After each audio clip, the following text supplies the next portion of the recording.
This way? Or this way? Good morning, American Jiu-Jitsu. We are at tape 7, third degree black belt.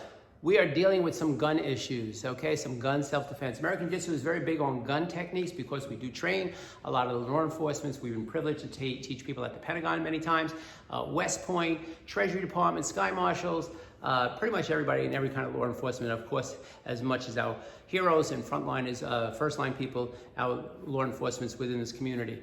So we're big on guns. So a lot of times the gun techniques that we're showing is we're taking a person's gun away. So we don't know the mechanics of that gun. So we have a whole safety protocol that we follow because you have possession of another person's gun. That's number one. Number two, the gun techniques you're learning at this level, you want to have reviewed the black belts, Shodan first degree black belt level, to understand the concepts that we're talking about here. If you look at these, it's like taking the directions out for a piece of furniture that you need to make, not following them, and then finding the last stage is telling you, don't do what you shouldn't have did, and you're all screwed up now. So sometimes when you watch these videos, if they don't make a lot of sense, in certain aspects, that means you need to go back further. You don't want to start in the middle of the episode, is what I'm saying. Okay, so these gun techniques, on this one particular tape, we're gonna do 4 techniques, okay? And now this is the question that sometimes people ask when we talk about how we secure a weapon. So typically, what we tell you to do on a basic defense, you get an automatic first. So with an automatic, we always control the weapon. So black belt first category technique, just go to the taking of technique. Don't do the technique though. So right here, when Sean Billy goes here, you see his hand is covering the magazine. Now, he could clamp down on that magazine, and that gun will only fire the one bullet that's loaded, but will not allow another bullet to feed. That's not the reason why we do it. We do it because we want to get the projectile off the line of attack. We also do it because we can do it. With an automatic weapon, I am a fully licensed carrier. I do know the mechanics of the gun. I do carry a weapon because I'm legally allowed to do that. All right, but with that being said, so a lot of times people teach gun but never shot a gun, and I don't understand that. I think you need to know the mechanics of a gun to know how to teach how to defend against a gun. So when he did that, he held that weapon and he could do that. But here's where the problem comes in.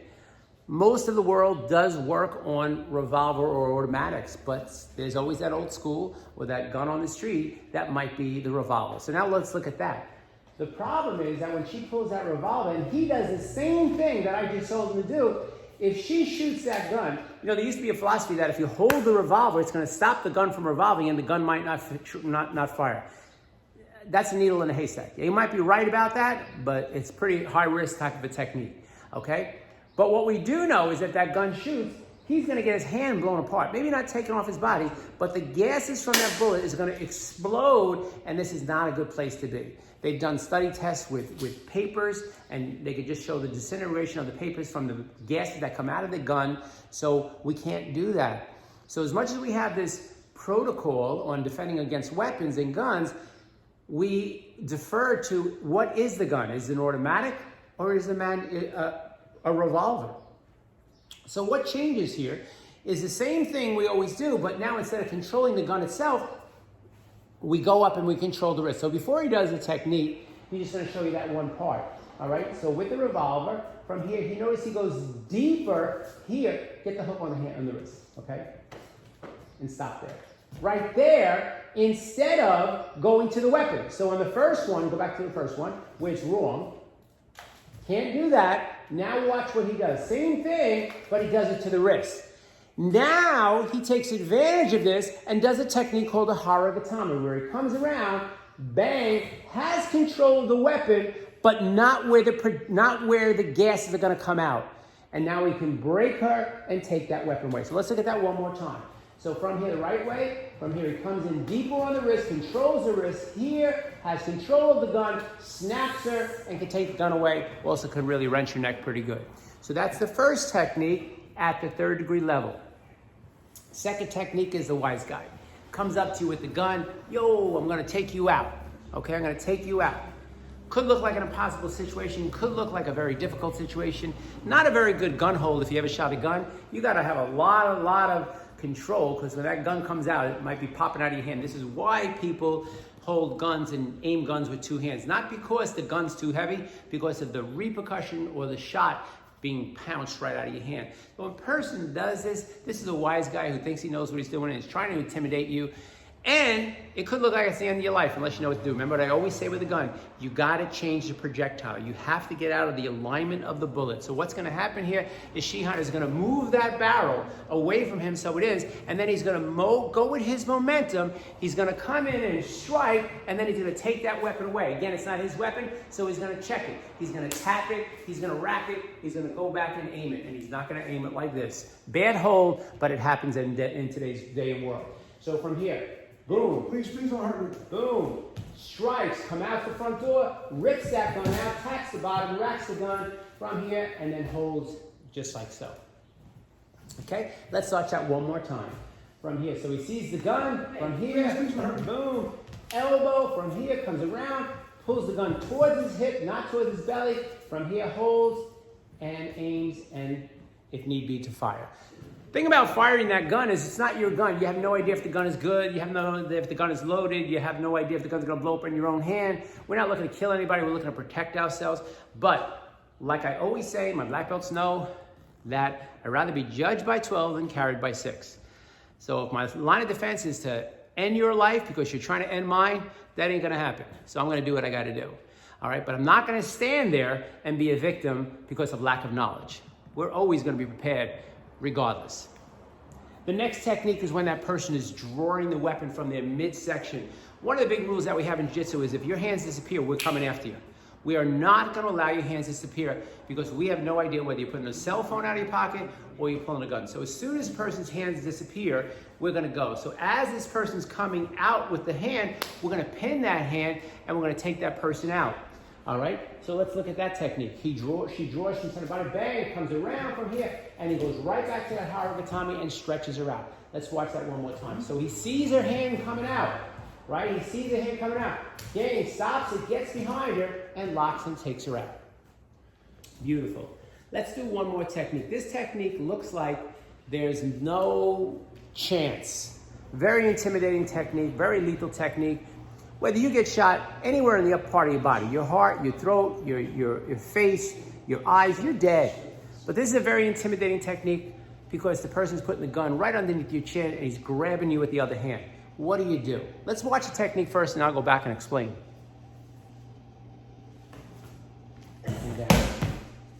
So you got to remember something. When a person puts a gun to your body, it's not an unnatural thing to put your hands up.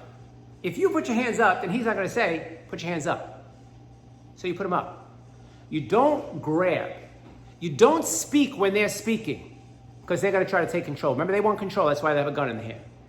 When they speak, you shut up and you listen. If you put your hands up automatically, instinctively, okay, he doesn't need to make the verbal command, get your hands up. I don't think he's thinking or she's thinking he's going to go to take my gun away. So you want to put it up legit. Hey, please, I don't want any trouble.